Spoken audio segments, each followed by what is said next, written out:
feminine energy နဲ့ masculine energy ဆိုတာမိန်းမမှာ feminine ပဲရှိယောက်ျားမှာ masculine ပဲရှိအဲ့ဒါလုံးဝမဟုတ်မှားရင်လည်းယူဆ၏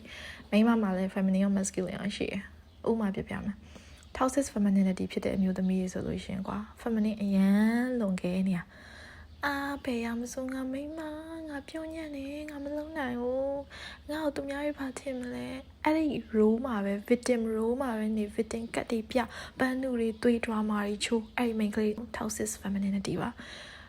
drama မချိုးရဘူးလို့ပြောတာမဟုတ်ဘူးငိုစရာရှိရင်ငိုရမယ်ဒါပေမဲ့ငိုတဲ့ပုံစံသူများကိုဘယ်လိုခေါ်မလဲခင်မမွေလို့ကိုကပန်းသူသွေးပြီးတော့ငိုတာလားဒါမှမဟုတ်ရင်ငါရဲ့ emotion တွေကိုငါချပြရဲဆိုတာ is a healthy process ဘယ်သူမှမထိခိုက်ပဲနဲ့ကိုယ့်ရဲ့အရှိတိုင်းကိုဉာဏ်ပညာနဲ့ရှင်ပြီးတော့ကိုယ့်ရဲ့ emotion ကိုထုတ်ပြရတာဉာဏ်ပညာနဲ့မရှင်မဲနဲ့ထုတ်ပြရတာအဲ့ဒါကိုကြည့်ရတယ် so bitch so feminine so bitch ကိုသက်ဆိုင်ရာဘာသာတရားအလိုက်ပေါ့နော်ဘာသာတရားရဲ့အစုံမအောက်မှာလည်းမရှိဘူးပြီးရင်လျှက်ပေါ်လော်လီတယ်အဲ့လျှက်ပေါ်လော်လီရဲ့စကားကိုထပ်ပြောမယ်အဝတ်အစားကိုပြောတာမဟုတ်ပါဘူးစိတ်သက်လျှက်ပေါ်လော်လီတာပေါ့နော်ကာလန်ဒေတန်ဝတ်တာဝတ်ပေါ်မပြောပါဘူးကျမတို့လည်းခင်မိရပဲဒါပေမဲ့ပြောချင်တာလျှက်ပေါ်လော်လီရဲ့ဆိုတာစကားပြောအဆိုရရောခုနကပြောရ fitting cut အရန်ပြရဲ့ main ကလေးတွေအဲ့ဒီအကောင်က toxic femininity ဒါပေမဲ့မိန်းမတွေမှာရှိတဲ့ masculine energy ကိုမိန်းမတွေကဘယ်လိုအသုံးချမလဲဆိုတော့တခါပြောမယ်မိန်းမတွေကကွာ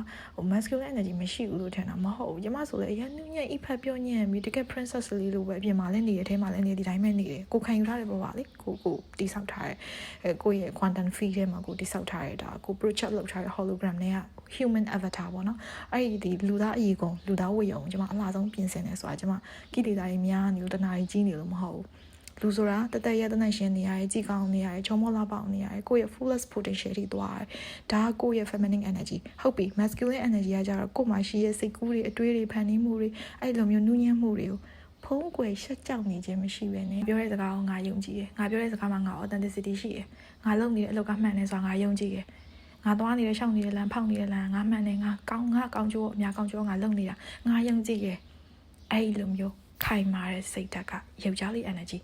masculine energy အဲ့တော့ main ကလေးမှာ masculine energy ဘယ်လိုတောင်းရမလဲဆိုတော့အဲ့နေရာမှာတောင်းရမယ် main ကလေးကမှားရင်းစွာနဲ့တုံးတဲ့ပုံစံကျွန်မအခုတစ်ခါပြောမယ်ဘယ်လိုတုံးလဲသိလားမှားရင်းစွာတခုဆိုလို့ရှိရင်ယောက်ျားကြီးလို့တန်ပြေးကြီးနဲ့អော်တာအဲ့လိုပြောတာ feminine energy အရန်ပြတ်တယ်ပြီးရင် masculine energy ဖြစ်တဲ့အရန် rush တာယောက်ျားတွေကသူတို့ rush တယ်ဆိုတာကြည့်ကောင်းတယ်ယောက်ျားဟာတူသိရမလားသူတို့ကခွန်အားပလောက်ဦးတည်တဲ့တတော်ဝါတွေလေငါတို့ကခွန်အားပလောက်ဦးတည်တဲ့တော်တော်ကြီးမဟုတ်ဘူးငါတို့မိန်းမတွေကဉာဏ်ပညာနဲ့နှူးညံ့မှုဦးတည်တာတကယ်တမ်းပြောရမယ်နော်ဘယ်သူမှဖတ်လိုက်ပြီးပြောတာမဟုတ်ဘူးမိန်းမတယောက်တွေးနိုင်စွာနဲ့ယောက်ျားတယောက်တွေးနိုင်စွာအရန်ကွာတယ်မိန်းမရဲ့ယောက်ျားတွေထပ်ပို့ပြီးကိုကောက်တွေးနိုင်တယ်လို့ပို့ပြီးဆန်းဆန်းပြပြလေးတွေးနိုင်တယ် creative energy อ่ะ feminine energy အဲ့ဒါကြောင့်ပြောမှဆိုညံပိုကောင်းတယ်တကယ်အမျိုးသမီးညံကောင်းပြီဆိုယောက်ျားလေးလုံးဝလိုက်မမေဘူးအဲ့ဒါတော့အမှန်တရားပေါ့နော်မိန်းကလေးဘက်ကပဲပြောတာမဟုတ်ဘူးမိန်းကလေးအားမတာတဲ့ဘက်တွေလည်းရှိပါတယ်ဥမာဖះမဖြစ်တာတော့ပါတော့အဲ့ဒါလည်းမိန်းမဖြစ်နေလို့ယုံညံ့လို့မဟုတ်ဘူးကျမတို့တော်ရဲသွားပြီးတယောက်တည်းမိန်းမတယောက်ယာတီတွေလာရမယ်ကလေးတွေမွေးရမယ်မတော်လို့သူများတွေမတော်တရားတွေပြုတ်မှလည်းစိုးရသေးတယ်အဲ့ဒီဘယ်လိုခေါ်မလဲဖြစ်တည်မှုပေါ့နော်ဖြစ်တည်မှုတစ်ခုကနေပြီးတော့အခြေအနေပေးနေတဲ့အကြောင်းအရာတွေအဲ့တော့ဘယ်သူကတားဘယ်သူကနိုင်ဆိုတော့လုံးဝမရှိဘူးအကောင်လုံးကတန်းတူပဲ we are all perfect ဘယ်လိုခေါ်မလဲ perfectly align ဖြစ်နေတဲ့ဖန်တီးမှုလေးအထီးအမကြည့်ပါလားအထီးဆိုလို့ရှိရင်ကတော့ပါအချောင်းပါမယ်အမဆိုရင်ပေါက်ပါမယ်အချောင်းနဲ့ပေါက်ဆက်မှာ puzzle လေးက quiz ဆိုပြီးဖြစ်သွားတယ်ပြန်နောက်ထပ်အချောင်းလေးပေါက်ပြီးထပ်ဖြစ်တယ်ကတော့အဲ့ဒါတော့ဟိုလိုစိတ်နဲ့ပြောတာမဟုတ်ဘူးသိမှာပါအဲ့တော့ပြောချင်တာငါတို့ရဲ့ university ကိုတယောက်နဲ့တယောက်ခွတ်တိဖြစ်ဖို့လောက်ထားပြီးသားအဲ့ဒါကိုကိုယ့်ရဲ့ energy ကို abuse မလုပ်ဖို့ပြောချင်တာယောက်ျားလေးဆိုလည်းအဲ့လိုပဲမင်းတို့မှာပါတဲ့ခွန်အားတွေကငါတို့မျိုးသမီးတွေကိုချစ်ခင်ဖို့မျက်နှိုးဖို့အမေတွေဆိုလို့ရှင်လဲတားတွေဥမှန်မှန်ကန်ဆုံးမစီခြင်းတယ်တချို့အမေတွေက toxic femininity ရဲ့ကြီးလာတာအဲ့ဒါကြောင့်မို့ရောက်ခမနဲ့တမမတည့်တာတော့ချွေးမနဲ့ရောက်ခမမတည့်အဲ့ရနေစားဖြစ်တာfeminine ဖြစ်ဖြစ် masculine ဖြစ်ဖြစ်ကွာသူ့မှာ aura ရှိ aura ဖတ်ခြင်းပေါ့နော်အဲ့ဒါလည်းကြည့်ရင်ဖြစ်ပါတယ်ကျွန်မအဲ့နီးလေးလည်းတော့ကြုံလို့ပြပြမယ်aura ဖတ်လိုက်တဲ့အခါမှာသူ့ရဲ့ပေါ့နော်ဒီမျက်ခုံးကြီးကြည့်လို့ရတယ်မျက်လုံးတွေကိုကြည့်ပြီးဆုံးဖြတ်လို့ရတယ်ကျွန်မတို့လေ့ကျင့်ခန်းလေးလည်း YouTube တို့ TikTok တို့မှာတွားလို့ကြည့်ဒီကိုယ့်ရဲ့ intuition နဲ့ပေါ့နော်မှန်းဆကြည့်တာကိုယ့်ရဲ့ဒီပညာရေးပေါ့ပညာရက်တွေပေါ့နော်ဒါတွေကမထူးဆန်းပါဘူးတမထပညာရက်တွေပါကျွန်တော်တို့ဝိပဿနာအကြောင်းကိုပဲအဓိကထားပြီးတော့ဆုံးမလေးရှိရသူဆိုတော့ဝိပဿနာအကြောင်းပဲပြောတာများမှဖြစ်ပေမဲ့တမထလိုင်းလည်းကျွန်မပြောသွားမယ်ဘာ ဘာလို့လဲဆိုတော့လောကကြီးမှာနေထိုင်တဲ့အခါမှာခုနကပြောလို့ feminine masculine မျှတမှုတွေရှိတယ်မမျှတမှုတွေရှိတယ်အကောင်လုံးကကိုယ့်လိုတွေးနေရမှာမဟုတ်ဘူးလူဆိုးရှိတယ်လူကောင်းရှိတယ်အဲ့တော့လူဆိုးတွေရန်ကာကွယ်ဖို့တကူပါဝါတွေဆိုတာလည်းလိုအပ်တယ်အဲ့ဒါကြောင့်ခုနကပြောရင်အင်္ဂါဝိဇ္ဇာလူယုံမှရန်ကာကွယ်ဖို့အင်္ဂါဝိဇ္ဇာအခြေခံလူတိုင်းတက်တင်တယ်နော်အမျိုးသမီးတွေပိုတက်တင်တယ်အမျိုးသားတွေလည်းတက်တင်တာပဲအခုခေတ်ကအမျိုးသမီးမှကြာရှုံးတာမဟုတ်အမျိုးသားတွေလည်းအမျိုးသမီးတွေရဲ့ခုနကပြောသလိုပေါ့အမျိုးသမီးရဲ့ညံရန်ကောင်းတယ်မာယာများသွားတယ်မာယာများတယ်ဆိုတာ toxic ဖြစ်သွားလို့လူတိုင်းမှာပါဝါရှိပြီးသားเนาะ